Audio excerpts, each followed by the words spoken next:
Alhamdulillah, by the age of 18, I'd mostly learned how to understand and speak Arabic. And it didn't take me years. I actually learned about 80% of my Arabic in 2 months. I've now come full circle and I'm about to start teaching my kids the exact system I developed. And today I wanted to share that with you as well, because I know so many people are trying to learn Arabic but are going about it completely the wrong way. And I was one of them many years ago. This video is for people who can already read Arabic. You know the letters, you can get through a page of the Quran, but understanding what the Quran is actually saying, no chance. Or sorting out a taxi in Egypt, no clue. That's the gap we're aiming to close by the end of this video. And folks, I would really appreciate it if you gave this video a like and a share, because then at least I can point this out to my kids and say, guys, you need to get cracking. Look how many people are already benefiting from this video and you haven't even started yet. So help me blackmail my children.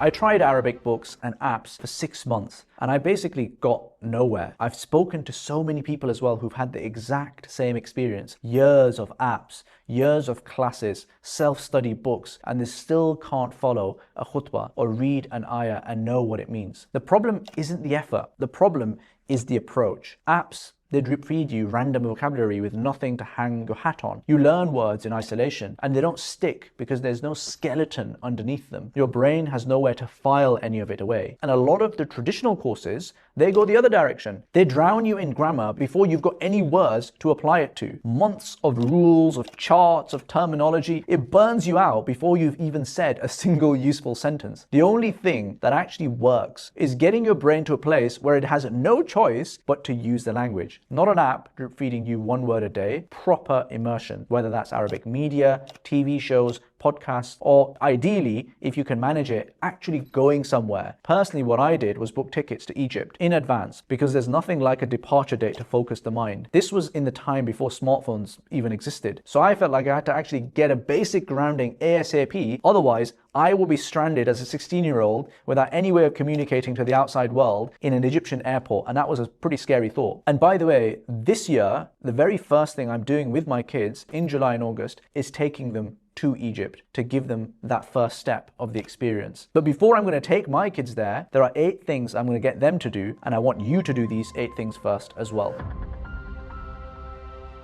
Firstly, I know I just said that grammar is really boring and hard, but there are some absolute essentials that you need to learn in order for you to have the scaffolding that you need to hang the rest of the language on. And I'm not going to give you all of the different 1,000-line poems that you can and perhaps should study in advanced study. I'm going to give you the simple stuff. Number 1, learn verb tables. Madi, mudari', amr. The past, the present, and the future. Arabic verbs are the engine of the language. Once you understand how they work, sentences start to make sense in a way they never did before. Arabic is a very mathematical, logical language, and the verb is at the heart of it. So if you get that right, you've understood 50% of the logic that underlies the language. The second thing that you should learn is what you can attach to those verbs. The things that you put at the front and the things that you put at the end, that tells you who's doing what to whom and when. So for example, if you say naf'alu, that is we are doing, because you put the na at the start. So understand, the na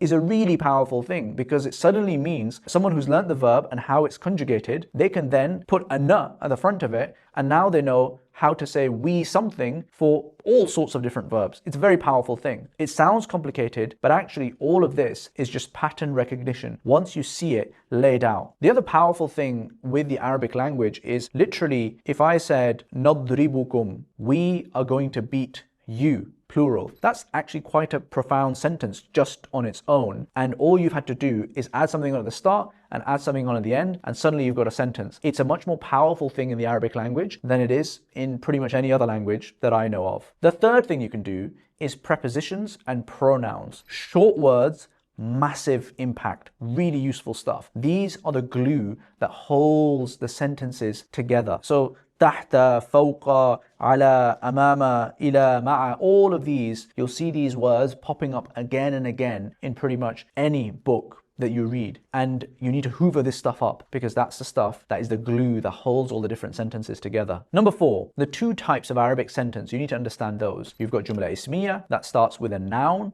and then you've got jumla fi'liya that starts with a verb. That's the entire sentence structure of the language right there. You should have a basic understanding, not like a really complicated one, of that. So at least you know what's going on. You know when you're listening to something, this person is saying this word first, and therefore it's this kind of sentence, and you know what else to look out for because the order is slightly different in Arabic. So that's why the sentence structure and having an awareness of it is important. Number 5, negation. How do you say something isn't or didn't or won't or hasn't? You need to understand how the negation works in Arabic as well. And again, in Arabic, it's really simple. It's simpler, I think, than in English for sure. You put ma, or you put la, or you put a lam, lan, laysa, laysat. These are words that once you learn them and you look out for them, you know that this is a negating sentence. Number 6, possession constructs. How does Arabic express ownership? It's completely different to English. So it's vital that you get yourself familiar with being able to say kitabi or kitabuka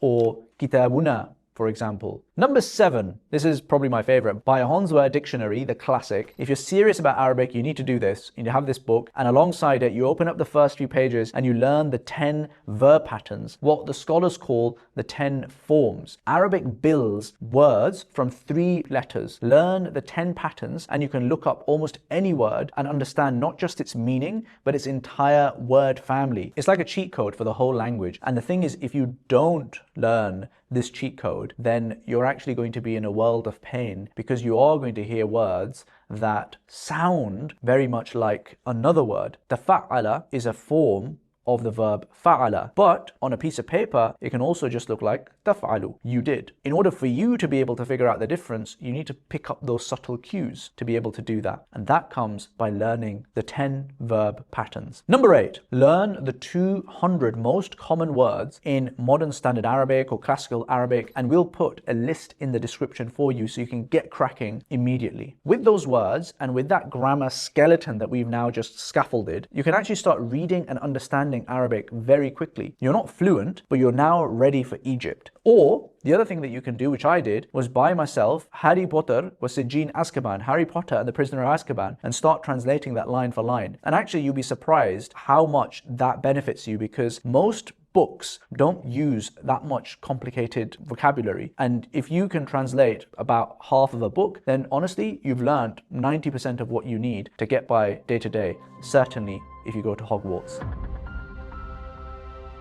Okay, now you're in somewhere like Egypt. The ideal setup for this is 4 to 5 hours of one-to-one tutoring every single day. Fajr Institute or Markaz Nile Institute are 2 well-known places, but there are many other good ones in Egypt and in Cairo. If the budget is tight, then you might want to go for a class setting, and that often can actually work better, particularly for kids or for people who are just starting out and want to riff with one another and have that conversation and hear different voices from different people rather than just their teacher. The one-to-one is honestly where you will accelerate the fastest if you do that. And the thing about Egypt is that Arabic isn't optional. You're ordering food, you're asking directions, you're navigating your entire day in the language. Your brain has no choice but to adapt. No app that I know of can manufacture that. The system that I used while I was there was pretty simple. What I did was I bought myself a small notebook that I carried everywhere. And every new word from a lesson, from a conversation, from a shop sign went into that notebook. I remember I was walking to the masjid and I heard from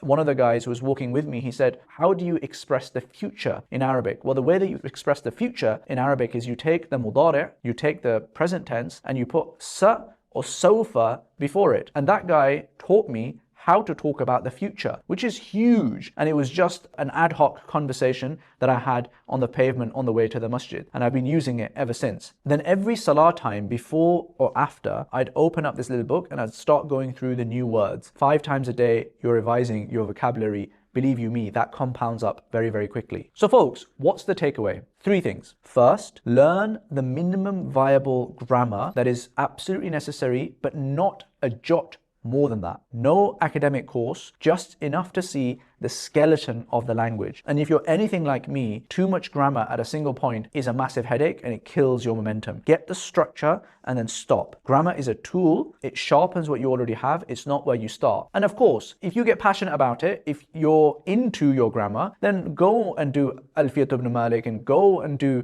Al-Ajrumiyya, Jizriyya and all of the other ones. Brilliant. Knock yourself out. But don't do that straight away. The second thing you should do is immersion. Whether that's Arabic TV, podcasts, media, or getting yourself, which is the best thing, into an Arabic speaking country if you can. You need to get to a point where the language is surrounding you, not something you dip into for 20 minutes a day on your phone. The other thing you could do is actually get married to someone who's an Arab. That way you are definitely going to have to learn your Arabic skills, but it's probably not the best reason to get married. So I'll leave that one to your judgment. Number 3, vocab. Learn loads of it and use it constantly. The grammar gives you the framework. Words are the actual substance that you plant into this field. And the incredible thing is, you just need to learn the 3 root letters because you've got the scaffolding now. All you need is to know shariba, to drink, and now you can say we drink, you drink, they drank, I will drink with you, because you also know the connectives and the pronouns. The verbs and the words are the actual substance. Try and learn 200 if you can before you go, hundreds more as you immerse, and you will honestly be way ahead of most other people. Most of us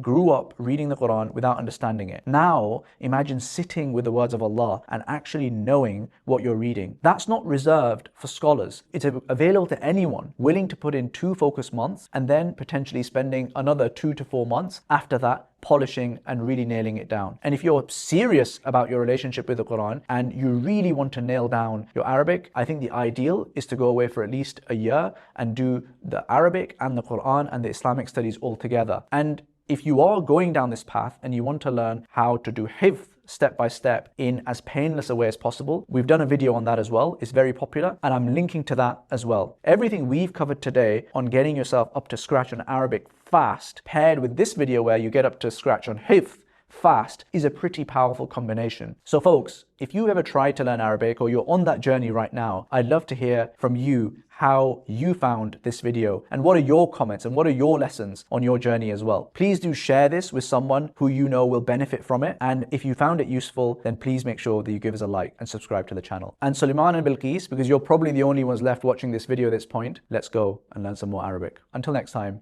Assalamu alaikum.